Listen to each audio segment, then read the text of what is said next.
প্রিয় শিক্ষার্থীবৃন্দ, Amity coaching সেন্টারের পক্ষ থেকে তোমাদের সবাইকে জানাই স্বাগতম। আজ আমরা আলোচনা করতে চলেছি West Bengal council of higher secondary education class 12 fourth সেমিস্টারের দ্বিতীয় যে কবিতা উইলিয়াম শেক্সপিয়ারের লেখা সনেট নাম্বার 73, এই কবিতা থেকে সবথেকে গুরুত্বপূর্ণ দুটি বড় কোশ্চেন অর্থাৎ 6 নাম্বারের ব্রড কোশ্চেন নিয়ে আজকের ভিডিওর মধ্যে আমি শুধুমাত্র প্রশ্ন নয়, সেই প্রশ্নগুলোর যথাযথ এবং সুন্দর উত্তর নিয়ে আলোচনা করব, যাতে করে যে কোনো শিক্ষার্থী এই উত্তরগুলোকে তার পরীক্ষার খাতায় লিখে একটা ভালো নাম্বার আয়ত্ত করতে পারে। তো শিক্ষার্থীবৃন্দ, তোমাদেরকে বলে রাখবো, আজকে যে কোশ্চেনগুলো বা যে প্রশ্নগুলো আমি তোমাদেরকে শেখাবো, এই প্রশ্নগুলো তোমাদের আপকামিং যে সেমিস্টার 4-এর এক্সাম, এই এক্সামে আসার চান্স সব থেকে বেশি।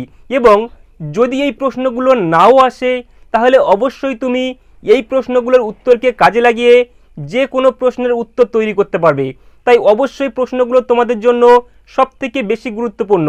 তাই তোমরা অবশ্যই এই প্রশ্নগুলোকে সুন্দর করে মুখস্থ করার চেষ্টা করো এবং তোমার পরবর্তী যে পরীক্ষা বা তোমার আপকামিং যে পরীক্ষা, সেখানে লিখে পূর্ণ নাম্বার পাওয়ার চেষ্টা করো। তো চলো আর দেরি না করে শুরু করা যাক আজকের ভিডিওটি শুরু করার পূর্বে তোমাদেরকে বলে রাখবো, তোমরা যদি এখনও পর্যন্ত এই সনেট 73 এর বাংলা অনুবাদের ভিডিওটি না দেখে থাকো, তাহলে অবশ্যই আমাদের চ্যানেলে ভিজিট করে সেই ভিডিওটি দেখে আসো।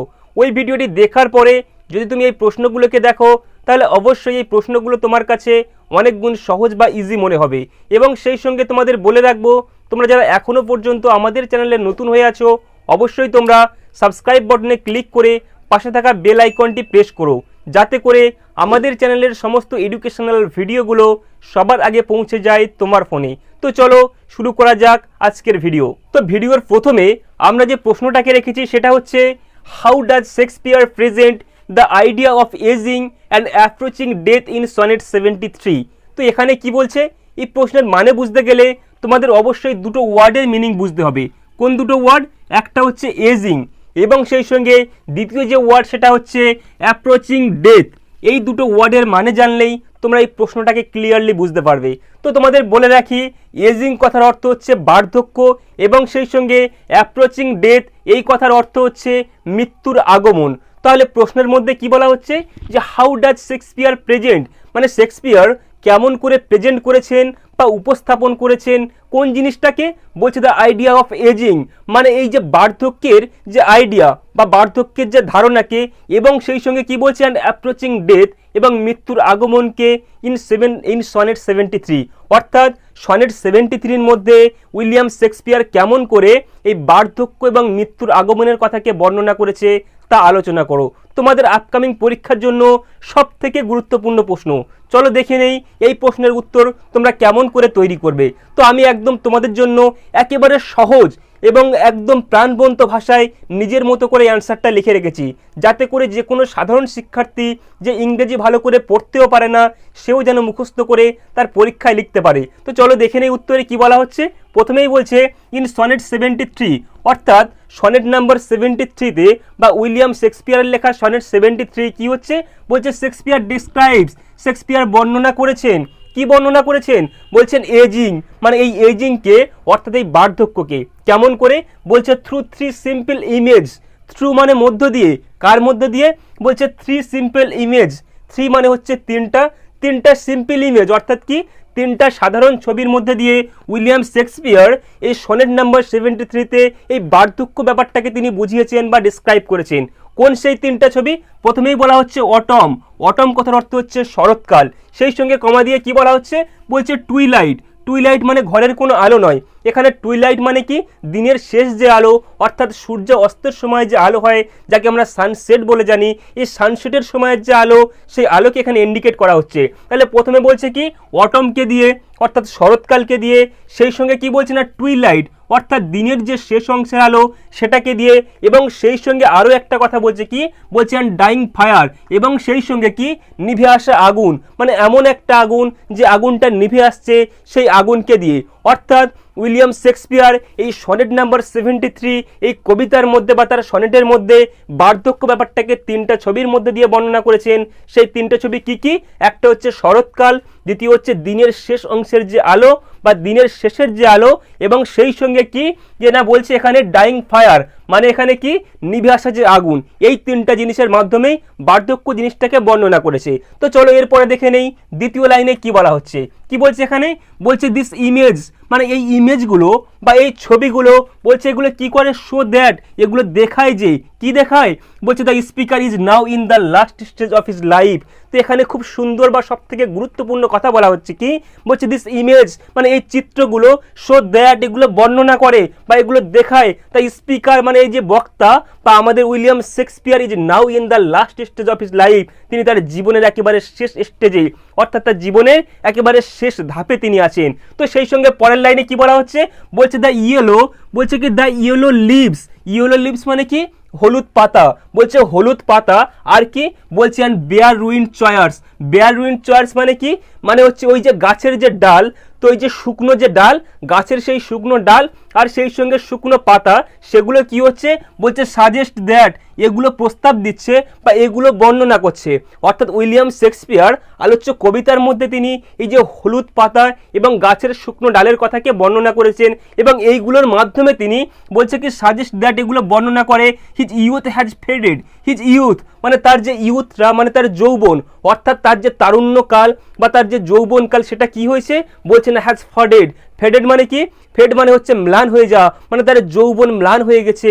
অর্থাৎ উইলিয়াম শেক্সপিয়ারের যে যৌবন কাল বা তার যে তারুণ্যকাল সেটা শেষ হয়ে এসছে, তিনি এখন বার্ধক্যের কোলে।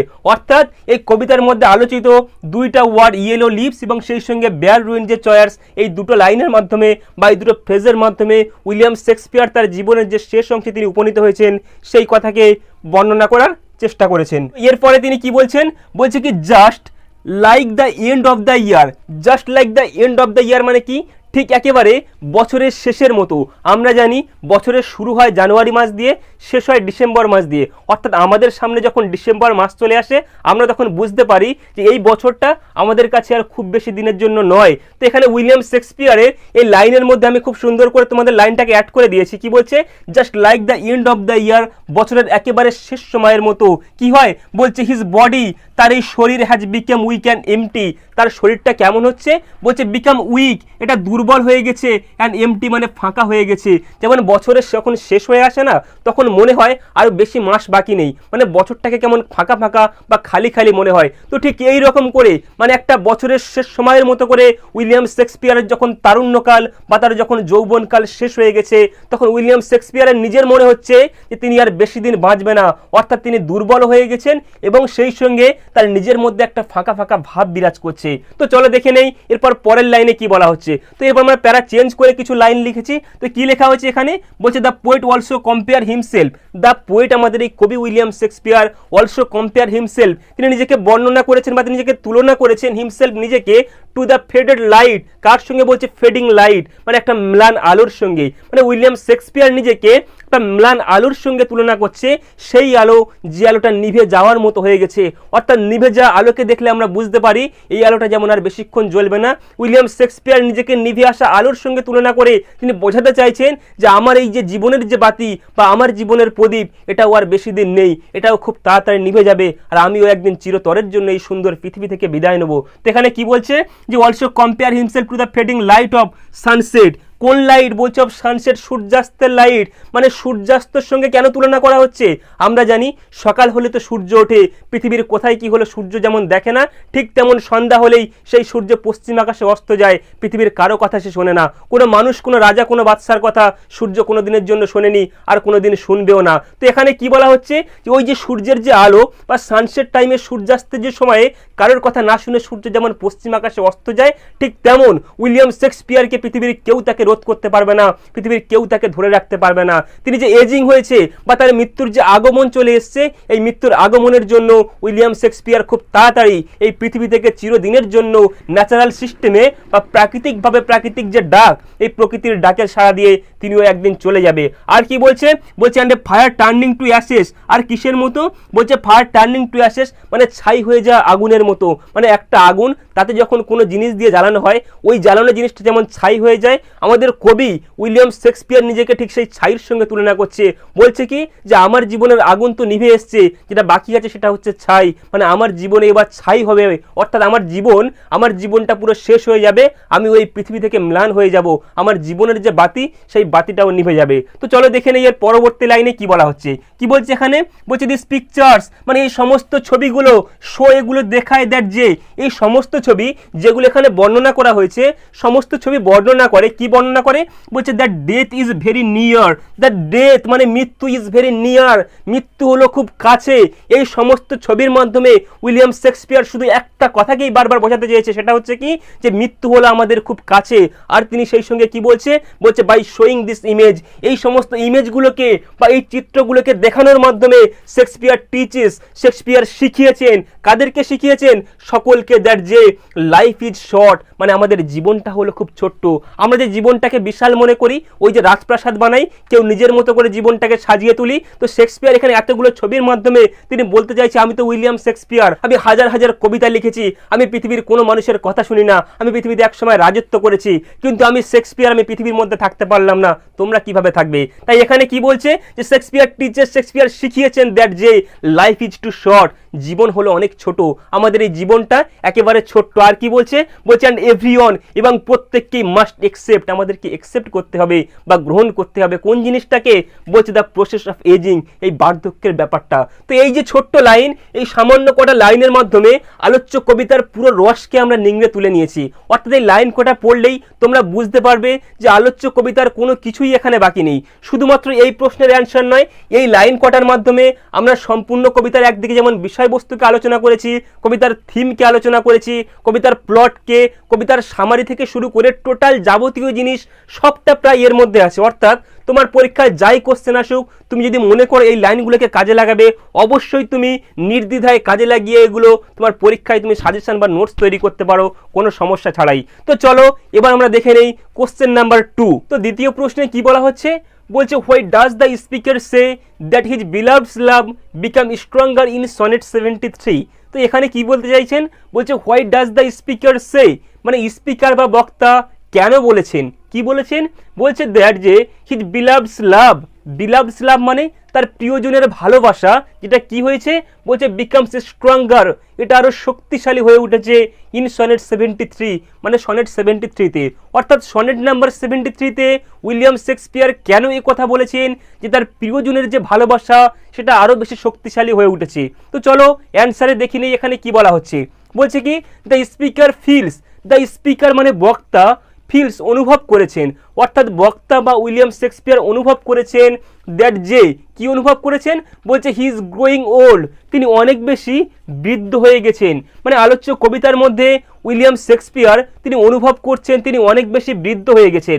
আর কি বলছে, বলছেন will not live for long, এবং সেই সঙ্গে বলছেন উইল নট লিভ, এবং তিনি বাঁচবেন না ফর লং, মানে বেশি দিনের জন্য, অর্থাৎ তিনি আর বেশি দিন এই পৃথিবীতে থাকবেন না। সেই সঙ্গে আর কি বলছে, বলছে হি টেলস, তিনি বলেন হিজ বিলাভড, মানে তার প্রিয়জনকে, অর্থাৎ উইলিয়াম শেক্সপিয়ার তার প্রিয়জনকে বলেন দ্যাট যে, কি বলেন, বলছে সি ক্যান ক্লিয়ারলি সি, মানে সে পরিষ্কার দেখতে পাচ্ছে বা সে পরিষ্কার দেখতে পাবে the signs of his ageing, the signs মানে সেই চিহ্নগুলো, কোন চিহ্ন, অফ হিজ এজিং, তার বার্ধক্যের। মানে শেক্সপিয়ার বলছে যে তার প্রিয়জন সে যেন স্পষ্ট দেখতে পাচ্ছে কি তার যে মধ্যে বা শেক্সপিয়ারের মধ্যে যে বার্ধক্যের চিহ্ন বা ছাপ এসছে সেগুলোকে সে দেখতে পাচ্ছে পরিষ্কার। তো এর পরের লাইনে কি বলছে, বলছে হোয়েন সি আন্ডারস্ট্যান্ডস, মানে যখন সে বুঝতে পারে, কি বুঝতে পারে, দ্যাট যে he is in the last period of his life, মানে সে বা তিনি একেবারে জীবনের শেষ পর্যায়ে আছে। তো এখানে কি বলতে চাইছে যে উইলিয়াম শেক্সপিয়ারের বিলাভ পার্সন যিনি ছিলেন তিনি যখন বুঝতে পেরেছেন যে তার ভালোবাসার মানুষ আর বেশি দিন বাঁচবে না বা তিনি তার জীবনের একেবারে শেষ সময় আছেন, তখন তিনি কি হচ্ছে, বলছে she begins to value him even more, বলছে সে বিগিনস, সে শুরু করেছিল টু ভ্যালু হিম, তাকে মূল্য দিতে, কেমন মূল্য?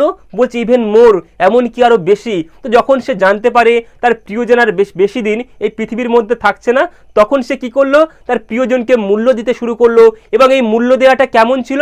বলছে আগের যে মূল্য দিত যেমনটা, তার থেকেও অনেক বেশি। তো এরপরে কি বলছে? দ্য রিয়েলাইজেশন, মানে এই যে অনুভূতি, এটা কেমন?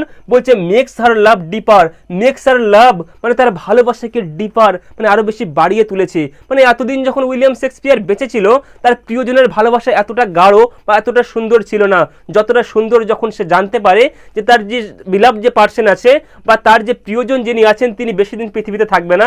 এটা জানার পরে তার ভালোবাসা যে পর্যায়ে পৌঁছে গেছে, এই ভালোবাসাটা এর আগে ছিল না। কার মধ্যে? উইলিয়াম শেক্সপিয়ারের বিলাভ বা প্রিয়জনের মধ্যে ছিল না। তো চলো এর পরের লাইনে কি বলা হচ্ছে? বলছে দ্য পোয়েট সেজ, মানে কবি বলেছেন বা কবি বলেন দ্যাট যে, কি বলেন? বলছে পিপল লাভ সামথিং মোর, মানে লোকজনেরা, পিপল মানে হচ্ছে লোকজন, লোকজনেরা কি করে? বলছে এখানে লাভ মানে ভালোবাসে, সামথিং মোর মানে একটু বেশি। তো শেক্সপিয়ার বলছেন কি লোকজনেরা একটু বেশি ভালোবাসে কখন? বলছে হোয়েন দে নো, যখন তারা জানতে পারে, দে মে লস, তারা হারাতে চলেছে, ইট শুন। তো এখানে একটা চরম বাস্তব কথা উইলিয়াম শেক্সপিয়ার বলতে চাইছে কি, যে মানুষ যখন জানতে পারে যে এই জিনিসটা বা এই মানুষটা আমার কাছে আর বেশি দিন থাকবে না, তখন সে কি করে? তার প্রতি ভালোবাসাকে অনেক বেশি বাড়িয়ে দেয় এবং তাকে যত্ন করতে শুরু করে। উইলিয়াম শেক্সপিয়ার এখানে বলছে যে আমার সঙ্গেও ব্যতিক্রম কিছু হয়নি। যখন আমার বিলাভ পার্সন জানতে পারলো কি যে আমি আর পৃথিবীর বুকে বেশি দিন নেই, তখন তিনি আমাকে আগের থেকে বেশি মূল্যায়ন করতে শুরু করলো, আগের থেকে বেশি ভালোবাসা বাসতে শুরু করলো। তো চলো এর পরের লাইনে কি বলছে? বলছে বিকজ, কারণ, দ্য বিলাভ নো, মানে ওই প্রিয়জনটা জানেন, কি জানেন? দ্যাট যে দ্য স্পিকার মে ডাই, মানে এই স্পিকার মানে আমাদের বক্তা মে ডাই, মরে যেতে চলেছেন বা তিনি পৃথিবী থেকে বিদায় নিতে চলেছেন। অর্থাৎ এখানে কি বলছে? যে উইলিয়াম শেক্সপিয়ার বলছে আমার বিরাট পার্সন তিনি জানতে পেরেছেন আমি পৃথিবীতে আর বেশি দিন থাকছি না, আমি ডাই হব, মানে আমি মারা যাব। বলছে হার লাভ বিকামস, তার এই ভালোবাসা বিকাম হয়ে গেছে কেমন? বলছে stronger and more sincere, stronger মানে অনেক বেশি শক্তিশালী হয়ে গেছে, আর কি বলছে অ্যান্ড মোর সিনসিয়ার, এবং অনেক বেশি অনুগত হয়ে গেছে। তো সেই সঙ্গে পরে কি বলছে? বলছে ইন দিস ওয়ে, ঠিক এইভাবে শেক্সপিয়ার শোজ, উইলিয়াম শেক্সপিয়ার দেখিয়েছেন হাউ লাভ গ্রোজ, মানে কিভাবে ভালোবাসা বেড়ে ওঠে in the face of loss, বলছে কখন? লসের মুখোমুখি সময়ে বা হারিয়ে যাওয়ার মুখোমুখি সময়। অর্থাৎ মানুষের যখন মৃত্যুর সম্মুখীন হয় বা মানুষ যখন মৃত্যুর মুখোমুখি হয়ে যায়, তার ভালোবাসাটা কতটা বেড়ে যায়। তো শিক্ষার্থীবৃন্দ, এই ছিল আমাদের ভিডিও।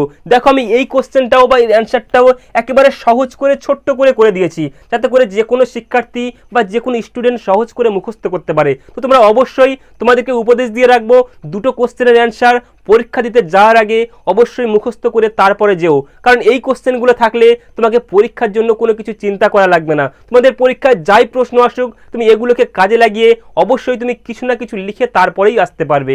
তো শিক্ষার্থীবৃন্দ, এই ছিল আমাদের আজকের ভিডিও।